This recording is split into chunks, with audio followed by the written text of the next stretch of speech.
And we know at the end of the day, if it's Trump, Biden probably has this thing.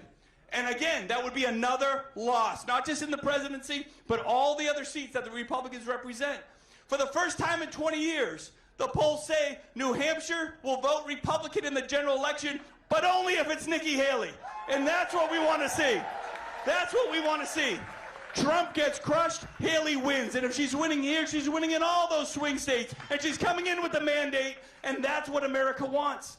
They want that change instead of settling for these two octogenarians or whatever. We literally have a name for these guys that they're so old at this point, right? So whatever you guys can do to really bring that momentum to make sure it gets out there. Now, I've had a lot of fun this past week. I'm not going to lie. This is the last time I get to really introduce Nikki. I've had so much fun on the trail, not just seeing what she does, how she interacts. We've gone to the breweries. We've gone to the hockey games. We've done the town halls. We've done everything out there. She's wiped all the other candidates off the map in these last couple of weeks, which is amazing.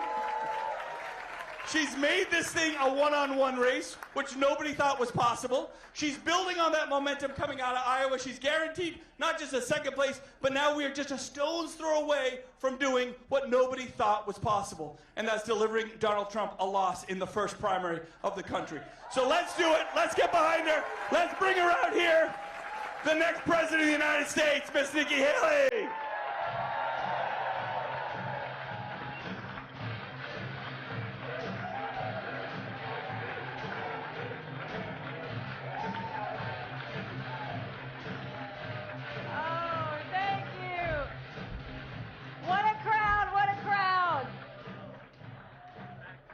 This is awesome, and you know there's a whole nother overflow room. I think we've got 700 or 800 people here tonight, and we're so excited to see you.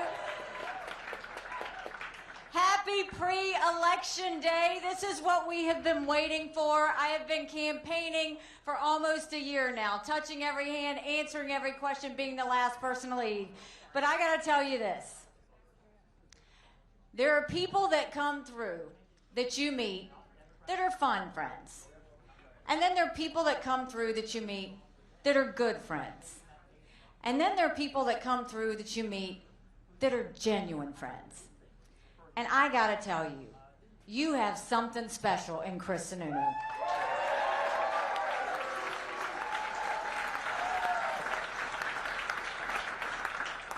From the very beginning, before he even endorsed me, the number one thing he wanted was to move our country forward. He told us that. He told the candidates that. He said, I want us to go in a new direction. I want to get the country back on track. And he meant it. And then he goes and endorses me. Good job, by the way. Then he goes and endorses me, and he easily could have done a one and done. You know, go do the speech and leave. He has literally been with me every single day, at every single event.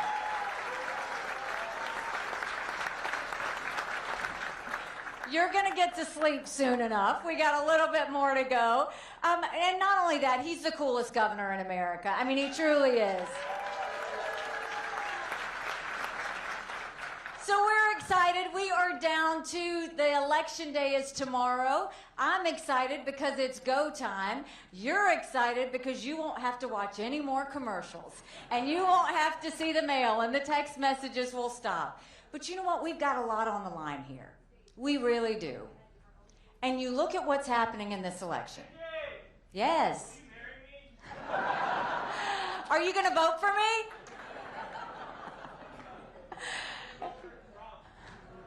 Oh, get out of here. So you know the one thing that has been interesting in this race is you run through, we had 13 candidates, right? 13 good people all wanted to go and do something right by the country, but one by one, you saw them leave. And now we have a two-person race.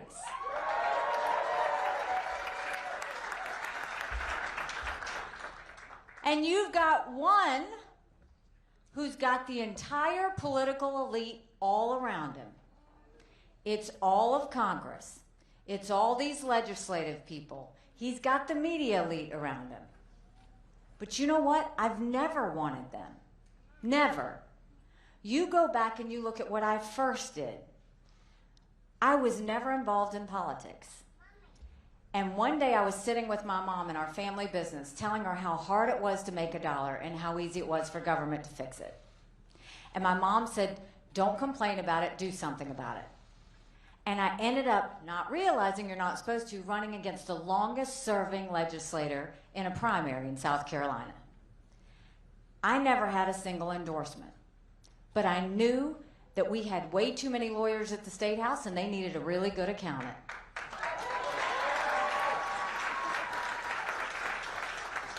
And the people took a chance on me. And I heard Donald Trump say the other night, all of these South Carolina elected officials are with me. Well, the reason they're with him is because when I was governor, I made every one of them have to start showing their votes on the record instead of hiding behind voice votes, which they were doing before. I made them pass ethics reform, which they didn't want to do, which made it better for everybody to know they weren't padding their pockets. I vetoed $500 million of their pet projects because that's not where taxpayer dollars were supposed to go. So what I will say to Donald Trump is, if you have that political elite, you can have them, because that's never who I wanted to work for. I always wanted to serve the people. And now we're in that situation again.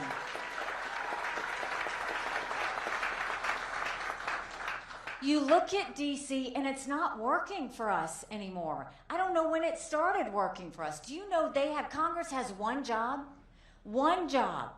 and that's to give us a budget on time.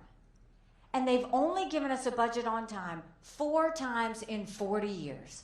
That's it, 4 times in 40 years. You know what I say to that? You don't give us a budget on time, you shouldn't get paid, period.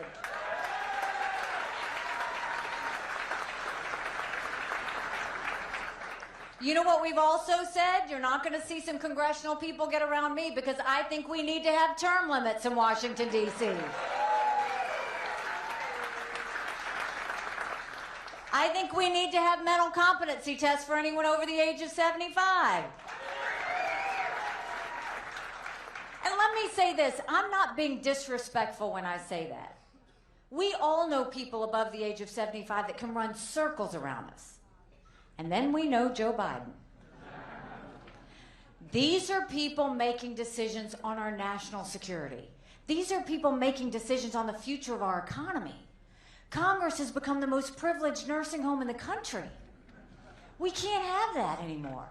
We've got to start getting our budget back on track. We are $34 trillion in debt. We're having to borrow money just to make our interest payments. China owns some of that debt. And I would love to tell you that Biden did that to us. But I've always spoken in hard truths, and I'll do that with you today. Our Republicans did that to us too. We saw it when they passed that $2.2 trillion COVID stimulus bill with no accountability. They expanded welfare that now gives us 80 million Americans on Medicaid, 42 million Americans on food stamps. That's a third of our country. And Republicans and Democrats have been spending like drunken sailors ever since. We have got to stop doing that. So the way we'll deal with it is we're going to start clawing back the $100 billion of unspent COVID dollars that are still out there. Instead of 87,000 IRS agents going after middle America, let's go after the hundreds of billions of dollars of COVID fraud. 1 out of every $7 was spent fraudulently. If 8% of our budget is interest, quit borrowing. Cut up the credit cards. You have to balance a budget every day. I had to balance a budget as governor. Why is Congress the only group that refuses to balance a budget? We'll stop the spending, we'll stop the borrowing, we'll eliminate the pet projects, and I will veto any spending bill that doesn't take us back to pre-COVID levels. That will save us trillions.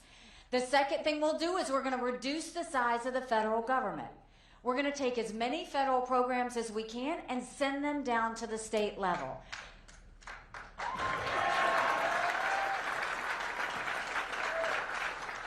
Think education, think welfare, think healthcare, think mental health. When you send all of that down without the strings, those resources go to the state, and the state decides how best to use them.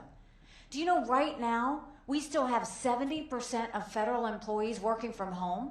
3 years after COVID. But at the same time, while we have that, we also have 75% of most of our agencies sitting empty. We're paying for that. That doesn't make sense. We've got to start looking at this the right way. We have to be smart about it. And then we also need to look at the fact that the rich are getting richer and the poor are getting poorer. We need to open up the middle class. That's why I want to eliminate the federal gas and diesel tax in this country.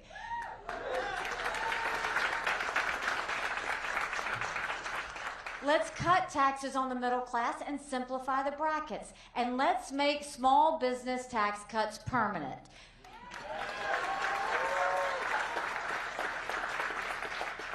They made them temporary. They made the corporate tax cuts permanent. Small businesses are the heartbeat of our economy. We need to start acting like it. And for all you parents out there, we have got to get our kids reading again. Only 31% of 8th graders in our country are proficient in reading. Only 27% of 8th graders are proficient in math. If we don't do something quick, we're going to be in a world of hurt. That's why we need to make sure that instead of pushing kids forward, we hold them back. We bring in their parents. We do reading remediation, and we set them up for success. We have got to get our kids reading again.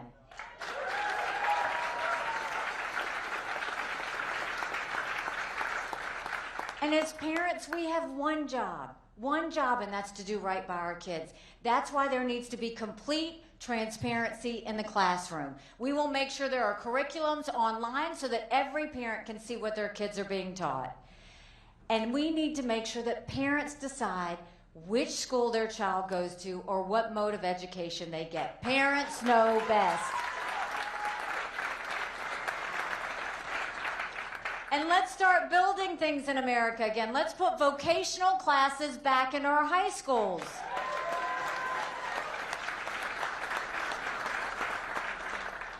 And when it comes to the border, it doesn't even look like the United States of America anymore.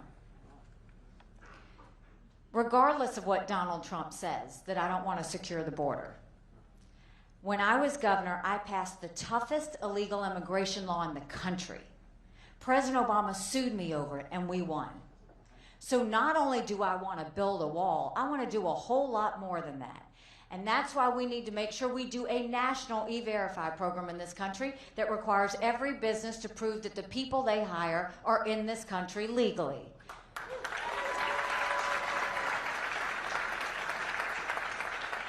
We want to defund sanctuary cities once and for all. No more safe havens in America. We want to put 25,000 Border Patrol and ICE agents on the ground and let them do their job. We'll go back to the Remain in Mexico policy so that no one steps foot on U.S. soil to begin with. And instead of catch and release, we'll go to catch and deport. That's how we'll start taking care of the border.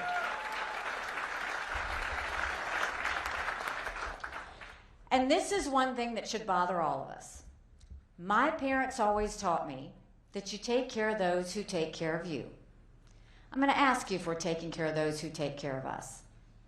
Right now in America, over 35,000 of our veterans are homeless. 1 in 3 suffers from PTSD or thoughts of suicide. We lose 22 heroes a day to suicide. If a veteran needs a doctor's appointment, on average, takes 29 days. Why 29 days? Because on the 30th day, they can go to the doctor or hospital of their choice. So midway through the 29 days, they get a call to reschedule, and the clock starts all over again. It's shameful how we treat our veterans. Now, I'm the proud wife of a combat veteran.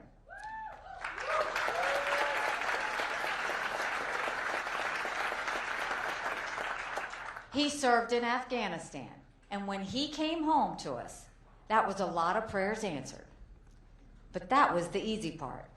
When we got home, life got hard. Michael couldn't hear loud noises. He couldn't be in crowds. Life had passed him by for the year that he was gone, and the transition was tough. we can't just love our men and women when they're gone. We gotta love them when they come back home too.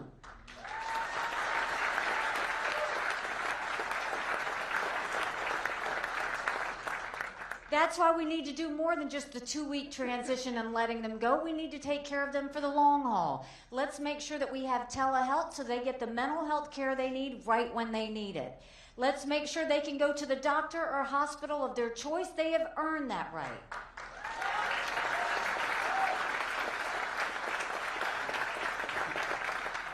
And I think the best way we take care of veteran health care, I think every member of Congress should have to get their health care from the VA, and you watch how fast that gets fixed. It'll be the best health care you've ever seen, guaranteed. And there were 2 things when I was at the United Nations that Russia, China, and Iran never wanted us to have. They never wanted us to have a strong military, and they never wanted us to be energy independent. We won't just be energy independent, we'll be energy dominant. We will make sure we get the EPA out of the way. Right now they care more about sagebrush lizards than they do about whether we can afford our utility bill. We'll speed up our permitting. We'll get our pipelines moving, including the Keystone Pipeline. We'll export as much liquefied natural gas as we can. We'll do nuclear power. We'll do all of the above energy approach, and we will make sure we don't just do enough to keep America going. We'll make sure that we turn it into an economic powerhouse that will reduce inflation and that will build up our economy. But more than that, I see that we have a lot of young people in the room.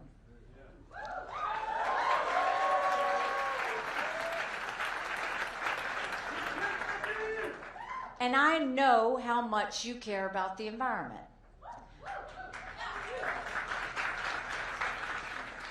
But I want to say this to you.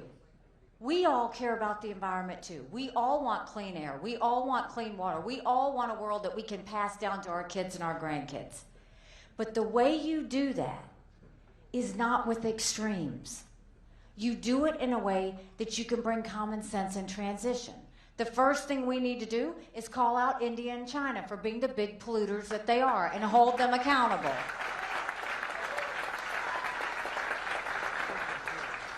The second thing is you don't demonize energy producers, you partner with the energy producers because they have the innovations that can make us go forward. They're now doing nuclear fusion that reduces the emissions. If we work with them more, we can have more of those. But when you go to extremes by making everybody go to an electric car by 2033, you're not thinking everything else through. Because number one, we don't even have the infrastructure for that. And I'm not talking about charging stations. These electric cars are heavy. Our roads and bridges can't handle it. But two, if you're gonna do it, you transition it in a way that it's not burdensome on everything else. So there's a way to do it that's common sense. And then let's talk about national security. The world is on fire, literally. You've got a war in Europe, you've got a war in the Middle East, you've got North Korea testing intercontinental ballistic missiles capable of hitting the US, you've got China on the march. But make no mistake, none of that would have happened had we not had that debacle in Afghanistan.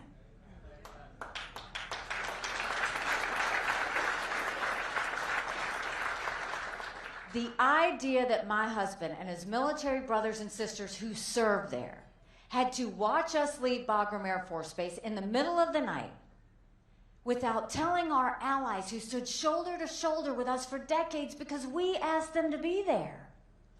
Think about what that told our friends. More importantly, think about what that told our enemies. Now, I want to tell you, I just saw a very good friend come into this room. To call him a hero would be an understatement. To call his wife a hero would be an understatement. Because this man, who's a good, strong patriot, didn't just serve in Afghanistan once. He served in Afghanistan 10 times. General Bolduc, stand up and let everybody applaud you.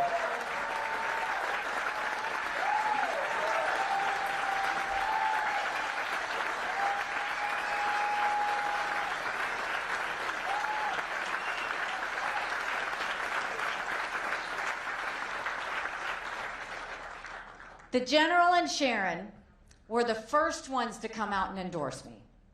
The first ones to say that we want to help you. We want to do something about it. He's as conservative as they get. And then you have Chris Sununu, who's a moderate.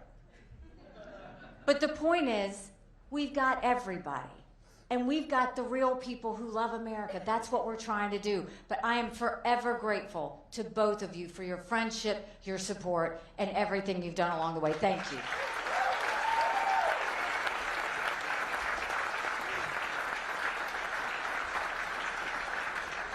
So while we have these wars that we're talking about, the one thing we should be talking about is our #1 national security threat is China. China's been planning war with us for years, and that's not an exaggeration. They've already infiltrated our country. We know that because they bought 400,000 acres of U.S. soil, most recently near Grand Forks Air Force Base, where our most sensitive drone technology is. They put millions of dollars into our universities, stealing our research, spreading Chinese propaganda. Everybody got upset about the Chinese spy balloon, right? Rightfully so. Now we know it connected with an internet company here in America, picked up the surveillance and sent it to China. But did you know that 90% of our law enforcement drones are Chinese? That we have Chinese police stations throughout our country? That there's a Chinese spy base off our shores in Cuba? What about the fact that we have had more Americans die of fentanyl than the Iraq, Afghanistan, and Vietnam wars combined? And China's building up their military at a scary pace. They now have 500 nuclear warheads. That's 100 more than they had last year. They have 370 ships. They'll have 400 ships in 2 years. We won't even have 350 ships in 2 decades. They're doing artificial intelligence. They're doing space. They're doing cyber. They're doing hypersonic missiles. We've barely gotten started. And now China's the lead developer of neurostrike weapons. Weapons engineered to change the brain activity of military commanders and segments of the population. That's who we're dealing with. So don't let Joe Biden tell you that China's a competitor. I dealt with China every single day at the United Nations. They never saw us as a competitor. They always saw us as an enemy. We've got to look at them the way they look at us. But you don't do that by putting your head in the sand, and you don't do that in fear. The way we'll deal with it is the first thing we do is stop selling them any U.S. soil, and let's take back the land they already purchased.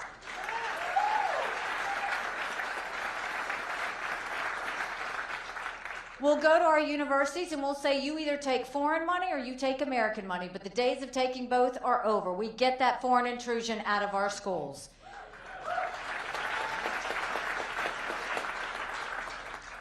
We make sure that we tell China that we're going to end all normal trade relations with them until they stop murdering Americans. You watch how fast they move. They need our economy. And then we build up our military so that it's strong. Strong militaries don't start wars. Strong militaries prevent wars.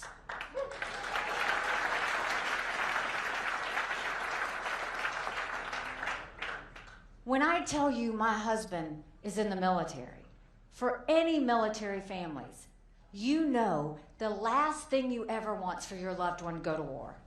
Our job is to prevent war. Our job is national security. Our job is to protect Americans. And you don't do that by throwing more money at the Department of Defense. You actually clean it up. You pull down the red tape. You get rid of the bureaucracy. You stop playing favorites with defense contractors. And you modernize. We've got too many generals focusing on old wars, land, air, and sea. What we need to be focused on, cyber, artificial intelligence, space, hypersonic missiles, submarines. That's what we need to focus on.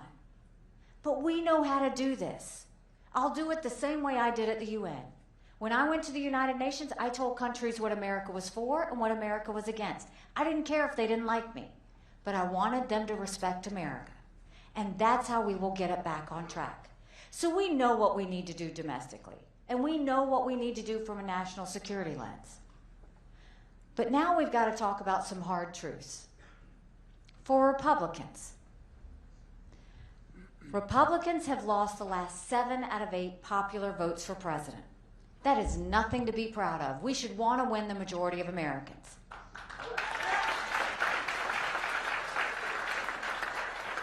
But the only way we're going to do that is if we elect a new generational conservative leader. That's Nikki.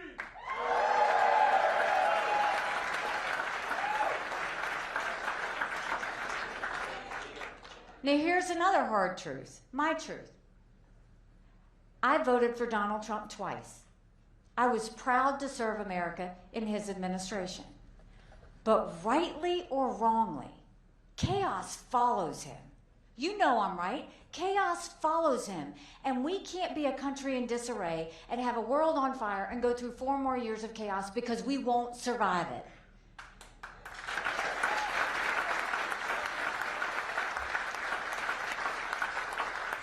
And we also want someone who can win in November.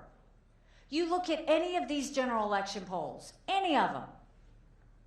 Trump and Biden, it's a dead heat. It's going to be a nail-biter of an election. We don't know what's going to happen.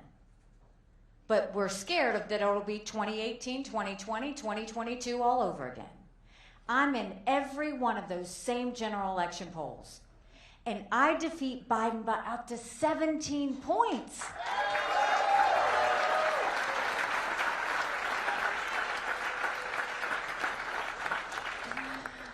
Donald Trump said that that was a dirty poll. He didn't realize that was his own pollster that did that poll for the Wall Street Journal. Look, what I'm saying with the 17 points, you win by double digits. Do you know what that means? That's bigger than the presidency because you go into D.C. with a mandate to stop the wasteful spending and get our economy back on track, a mandate to get our kids reading again and go back to the basics with education, a mandate to secure our borders, no more excuses, a mandate for law and order in this country, and a mandate for a strong America that we can all be proud of. Don't you want that?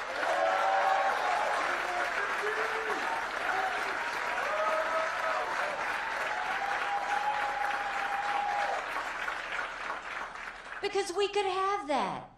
But in order to do that, it's going to take a lot of courage. Courage from everyone in this room and in the overflow room.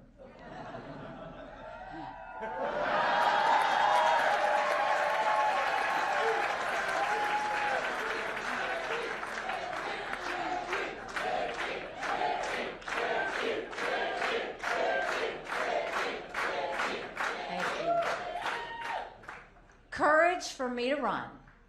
And courage for every one of you to know, don't complain about what happens in a general election if you don't go vote tomorrow.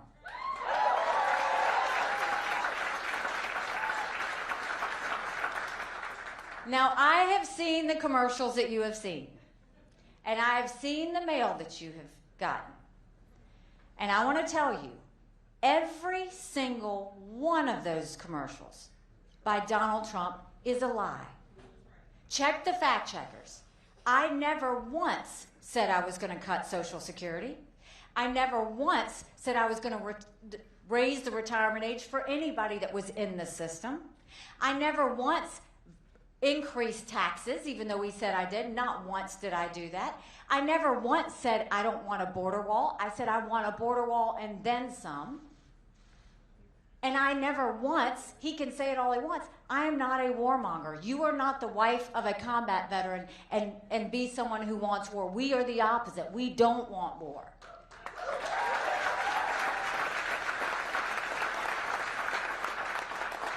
But I'll say this, if you've got to lie to win, you don't deserve to win. It's that simple. But let's look at what your options are. As you go to vote tomorrow, this really is an option. Do you want more of the same? No. Or do you want to go forward? 70% of Americans have said they don't want a Trump-Biden rematch. The majority of Americans disapprove of both Biden and Trump. Trump and Biden put us trillions of dollars in debt that our kids are never going to forgive us for. Everybody talks about what a good economy we had under Trump. We did, but at what cost? He put us $8 trillion in debt in just 4 years. That's not how you fix an economy. You don't run up the credit card to do it.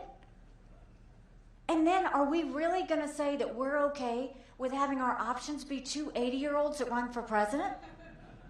I'm not being disrespectful. I'm saying we need somebody with 8 years. They can't do that. We need Russia, China, and Iran to be on their heels. They need to know that somebody's at the top of their game. So we have these options. The reason this matters to me is because 6 months ago, I dropped my husband off at 4 a.m. for another year-long deployment. And I watched him and 230 soldiers pick up their 2 duffel bags of belongings to go to a country they'd never been, all in the name of protecting America. They're willing to sacrifice their lives and their families because they still believe in this amazing experiment that is America. So if they're willing to sacrifice for us there, shouldn't we be willing to fight for our country here? Because we have a country to save.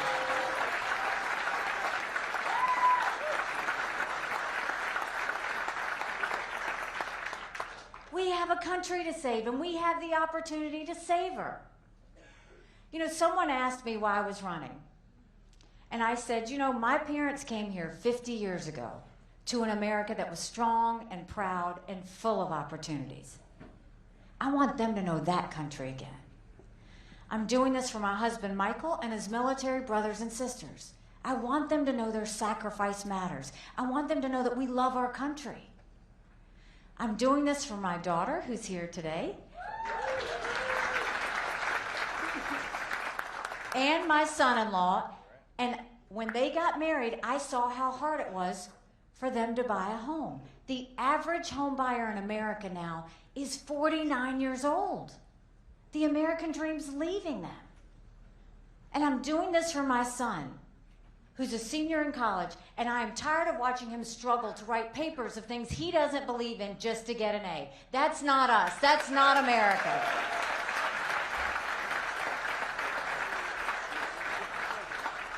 And for the first time, 81% of Americans don't think their kids are going to have as good of a life as we did. We can't be okay with that. I'm not okay with that. We do have a country to save. But I'll promise you this. If you join with me in this movement, if you go to the polls tomorrow and take 5 people with you, and you commit to getting us back on track, I will spend every single day proving to you that you made a good decision. Thank you very much. God bless you.